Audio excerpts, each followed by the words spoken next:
Boa noite.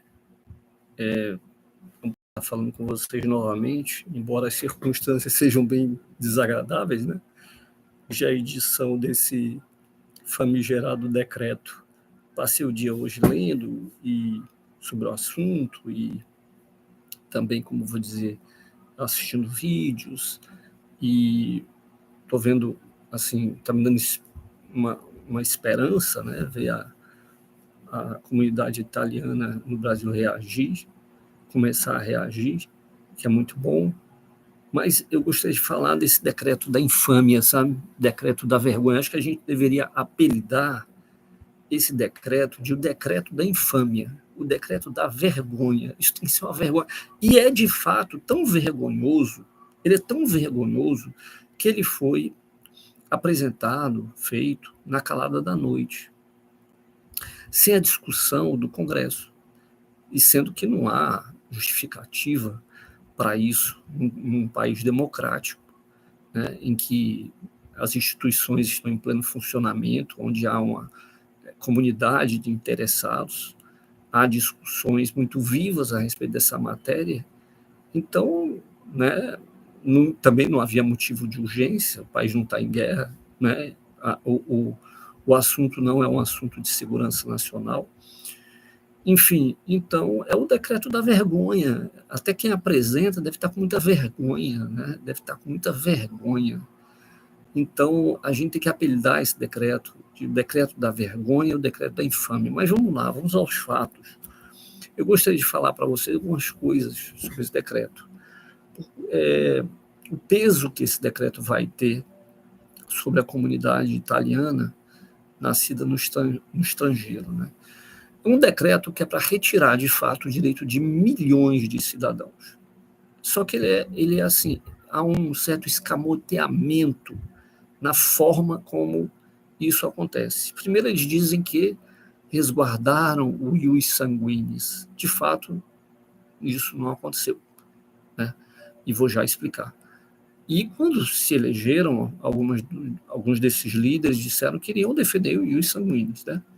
E continuam dizendo que estão defendendo, mas, na verdade, não estão fazendo isso. Porque, veja bem, com esse decreto, agora a nacionalidade, a cidadania italiana, ela fica vinculada a alguém que nasceu na Itália. Ou seja, quem vai ter a nacionalidade italiana é o filho de alguém que nasceu na Itália. De alguém que, ou então, neto de alguém que nasceu na Itália. Então, houve o quê? Uma mudança de ius sanguinis para ius soli. Entende o que aconteceu? O que aconteceu foi isso. Praticamente foi uma facada no ius sanguinis. É isso que a Itália está fazendo com seus cidadãos, né, que nascidos no estrangeiro. Então, e quando você fala que só vai receber a nacionalidade quem for filho ou neto, bom, isso acaba com grande parte da comunidade italiana nascida no Brasil, nascida na Argentina, em outros países, porque a época da imigração, quando foi a imigração? Começou em 1800, final, né, do século XIX, e entrou pelo século XX, né? E então o que aconteceu foi isso, e as pessoas que são hoje bisnetas desses italianos que migraram, tem entre 50 e 60 anos de idade, os bisnetos. Esses vão ser excluídos, imagine os demais. Agora, esses conviveram com os italianos que chegaram. Eu convivi com a minha bisavó, né, durante muitos anos. Aprendi muitas coisas com ela, conversamos muito, adorava a minha bisavó. Então, assim, é uma mentira quando se diz que não se tem afetividade com o país, porque há esse distanciamento. Não, isso de forma nenhuma. Quem é bisneto de italiano sabe o que eu estou falando. A gente respeita a Itália como, né, respeita a própria família. A Itália, para o italiano, a família é tudo, né? A família, o país é a família, vamos dizer assim. Então, o que está acontecendo é uma facada no ius sanguinis, apesar de que eles estejam dizendo que estão respeitando o ius sanguinis, que é uma mentira, né? Depois dizem que essa mudança é para se alinhar às demais normas da União Europeia, que seria um argumento muito forte, mas também é outra mentira. É outra mentira, e eu vou explicar. Por exemplo, em Portugal, vou dar um exemplo de Portugal, porque é um exemplo que eu conheço bem. Em Portugal, o português é o filho do português, né? E toda vez que um filho recebe a nacionalidade do pai, que é português, ele se torna português, desde o momento do seu nascimento, porque é ius sanguinis. E ele passa, então, a transmitir a nacionalidade para o seu filho, como o pai de alguém, um pai português transfere para um filho. E isso não termina nunca. Então não existe essa coisa de terminar no neto, de terminar. Não existe isso de terminar na segunda geração, não existe isso. Não tem fim. O que se diz quando se fala assim, o que se quer dizer, né? Quando se fala assim, porque em Portugal se termina no neto. Não, não é verdade. O que acontece, vou explicar o que acontece. O que acontece é quando há uma quebra nesse elo. Por exemplo, um pai falece antes de pedir a nacionalidade, antes de requerer o reconhecimento da nacionalidade do pai, né? Então, vamos dizer, uma pessoa que é portuguesa teve um filho, e esse filho não pediu o reconhecimento da nacionalidade e teve outro filho. E a pessoa que está aqui no meio, né, entre essas duas gerações, falece. Então, você tem um português e o neto dele. Então, quebrou o elo. Aí, nesse caso, é que a nacionalidade portuguesa, né, ou Portugal, previu uma maneira, né, organizou uma forma desse neto conseguir, né, a nacionalidade portuguesa, porque houve uma quebra do elo. Então, nesse caso, vai até neto, bisneto, porque houve uma quebra do elo, né? Mas a nacionalidade, mas uma vez que você recupere, ela, né, provavelmente, se não for uma naturalização, ela continua. No caso em que não há quebra de elos, essa nacionalidade não tem fim, né? Não tem fim. Então, é uma mentira, né? Porque o que a Itália está fazendo é muito diferente do que Portugal, por exemplo, faz, né? Então, é preciso ter isso em mente, que é mais uma mentira. E são muitas as mentiras, né? Eu vou falar dessas falácias aí que eles estão usando ao longo dos demais vídeos que eu vou fazer aqui, tá? Então, para esse vídeo não ficar muito longo, né?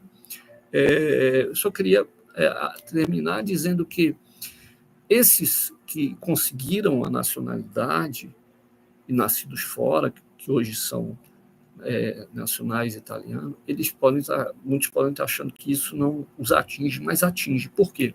Eles não mais transmitem a nacionalidade, porque os próximos vão ter que buscar no ascendente que nasceu na Itália, não neles.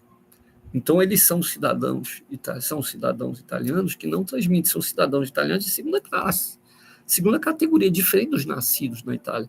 Então, um grupo, né, de cidadãos italianos, de políticos italianos, né, que nascidos na Itália, está dando uma espécie de golpe, né, nos demais que não nasceram na Itália, né? Estão propondo um golpe, né? A Itália fica só para eles, para os nascidos na Itália. Essa é a proposta, né? E fazer uma distinção, né? Acabar com os sanguíneos, praticamente, fazer uma distinção dos nascidos na Itália. Esses não precisam lutar pela nacionalidade, como colocaram também, né? Que não tem a nacionalidade, tem que merecer, tem que lutar. Então, os nascidos lá não vão precisar ter esse trabalho, né? Agora, os de fora, aí eu não sei, eles vão querer que a pessoa, né, se esforce. Acho que isso aí eles mencionaram, tendo em vista as possibilidades que eles abriram de perda de nacionalidade para aqueles que, né, não cumprirem com certos atos da vida civil. Então, tem isso também. Agora, hipótese de perda da nacionalidade, exigências novas, né? Então, assim, é uma cidadania de segunda classe, cheia de exigências, né, de atos da vida civil e também sem possibilidade de transmissão de cidadania à sua descendência, o que, ao longo do tempo, vai fazer com que toda a comunidade que não pode, né, ter nascimentos na Itália, né, toda a comunidade de italianos acabe sem a cidadania. Não vai haver mais italianos fora, né, aqui no Brasil, a menos os que possam, né, viajar para e morar na Itália, enfim, e ter filhos lá. Entende? Então, essa é a grande questão. É um baita soco no estômago, né? Por isso que eu digo, é o decreto da vergonha. E eu acho que toda a comunidade italiana, precisa estar ciente da proposta, que em 60 dias pode ser aprovada. Então, é hora de lutar contra ela. Eu vou deixar aqui aqui na descrição do vídeo um site que eu mesmo fiz, uma página que eu mesmo fiz, onde há informações sobre o que está acontecendo, né? Uma lista de perfis do Instagram de políticos italianos. Então tem lá uma lista, só clicar já abre o Instagram do político, né? E modelos de mensagens que você pode pegar, adequar e postar lá como comentário em alguma postagem desse político, questionando, né, criticando, exigindo que cuidem da nacionalidade dos ítalo-descendentes nascidos no estrangeiro. Então é isso. Eu volto depois com outro vídeo, tá? Muito obrigado.